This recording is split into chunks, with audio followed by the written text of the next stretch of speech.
Okay, apologies for that break in transmission. My computer decided to update again. Thank you, Microsoft.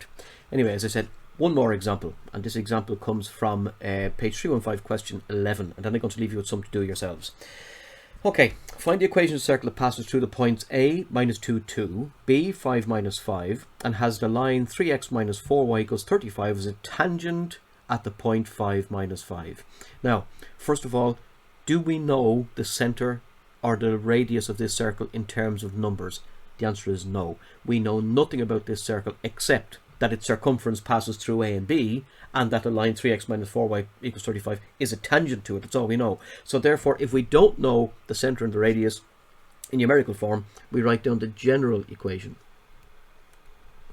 And you always do this. And the general equation is obviously x squared plus y squared plus 2gx plus 2fy plus c is equal to 0. Now, what do we know about that circle? Well, we know that its circumference passes through the point minus 2, 2 and 5, minus 5. So those 2 points are going to generate 2 equations for me in terms of g and x and c. So let's do that. Let's do the first point. At the point minus 2, 2, and let's see what happens.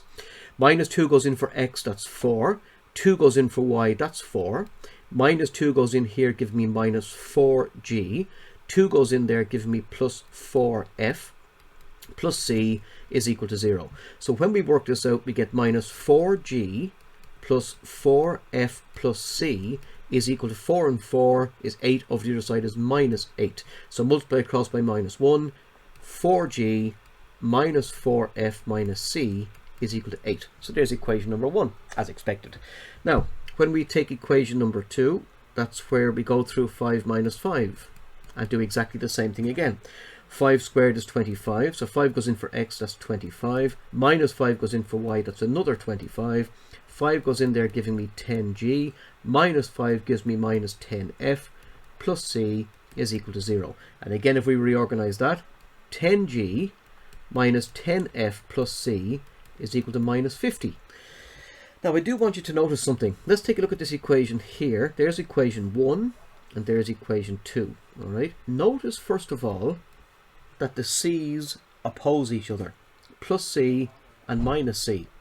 So I can immediately take those 2 equations of 4g minus 4f minus c equals 8 and 10g minus 10f plus c equals minus 50, and I can merge them together because the c's will cancel, giving me 14g minus 14f is equal to minus 42. Now that is how you use both of those equations together.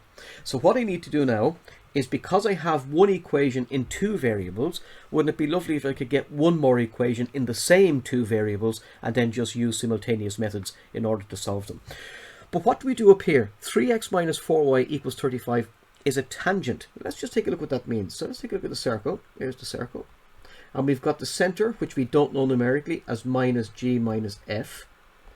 And we know that the tangent passes through the circle here at the point 5 minus 5, and it has an equation 3x minus 4y equals 35.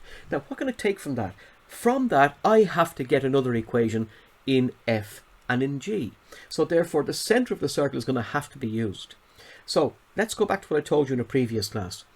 If the word tangent is mentioned, then you will almost definitely be focusing on the radius, because the tangent is perpendicular to the radius. And if perpendicular is mentioned, then slopes are involved. Okay, so can I get the slope of the tangent? I can. The slope of the tangent, m of t, is equal to, well, the x and y are together, so it's minus 3 over minus 4, which is better known as is 3 over 4, because it's minus a over b. So it's minus 3 over minus 4, which is 3/4. Now that gives me a radius slope of the negative inverse, minus 4 over 3. If I use minus 4 over 3 as the slope of the radius, together with minus g minus f as the point on the radius, surely that's going to give me my third equation. Well, let's do that. We've got a point, we've got a slope, and we've got a formula. The point is the centre, minus g minus f. The slope is minus 4 over 3, as we already know from working it out. And then y minus y1 equals m times x minus x1 will give me the equation I'm looking for. So let's fill it in. Y minus f is y plus f equals minus 4 over 3 times x minus g, which is plus g. Multiplying across by 3, 3y and 3f equals minus 4x minus 4g. But I've got a problem. I now have an equation in 4 variables, x, y, f and g. I only want an equation in 2 variables. So what I can do is, remember, go back to my radius and ask myself, is there any other point of information in this question that I haven't yet used? And the answer is yes. I haven't used the 0.55. I haven't used that. But because that point is on the radius, I can submit it in for x and y. So at the 0.5 minus 5, what happens? Well, I'm going to get 3 times y, which is minus 15, because 3 times minus 5, plus 3f, which I want, equals minus 4 times 5 minus 20, minus 4g. And immediately, you've got an equation in f and g. So now just to get this organized properly, g first, so you get 4g plus 3f is equal to minus 20 plus 15 minus 5. And there's the second FG equation. So now, if I take G and F, this equation here, together with this one, I get a pair of simultaneous equations. And I'm going to take it in here. I'm going to make a bit of space for this, because let me just make sure that I can do them in here. Okay. Now, let's take the two equations. 14G minus 14F is equal to minus 42. This one, 4G plus 3f equals minus 5. Now, I want to get these to cancel, okay? So I've got minus 14. Oh, actually, I can simplify the first one, can't I? The first one here can be divisible by 2. So let's do that, because it's easier to work with the easier versions. So let's just take that away, because I can divide it by 2. That would be 7. And that would be 7. And that would be 21. Okay. So I'm going to get 7g minus 7f equals minus 21. That's just taking that and dividing it by 2. Okay, so for 7g minus 7x equals that. That's much easier for me to balance. Now, let's look at the f's. The f's already have opposing signs, so all I've got to do now is bring them both to 21.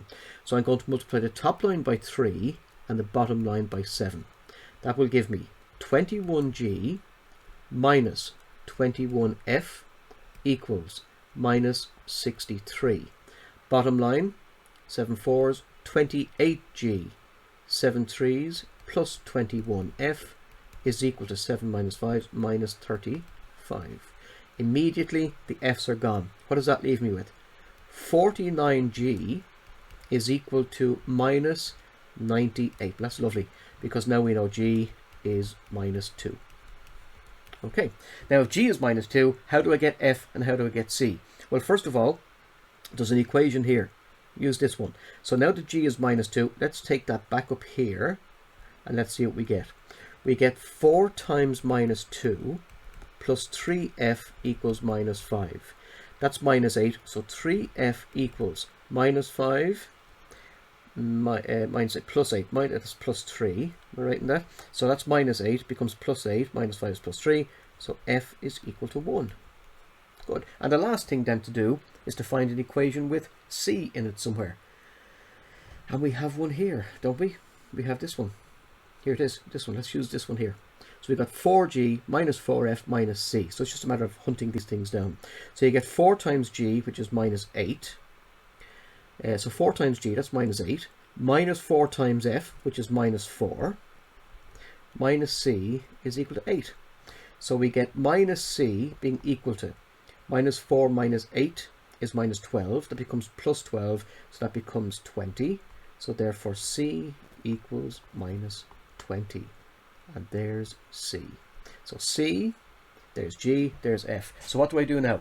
Now I go all the way back to the general form of the equation up here, and I put these values in. So the equation I was looking for was x squared plus y squared.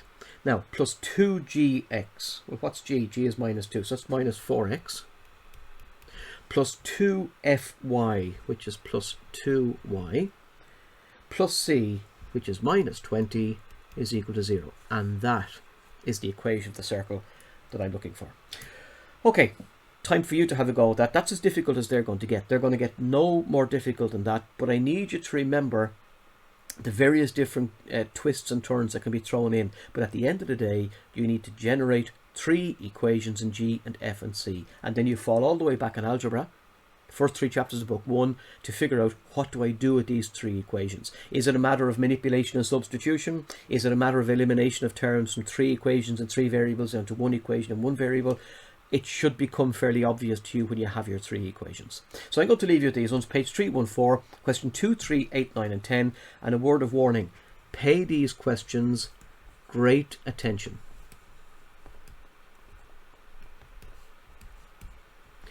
Because these are the ones that they love to examine.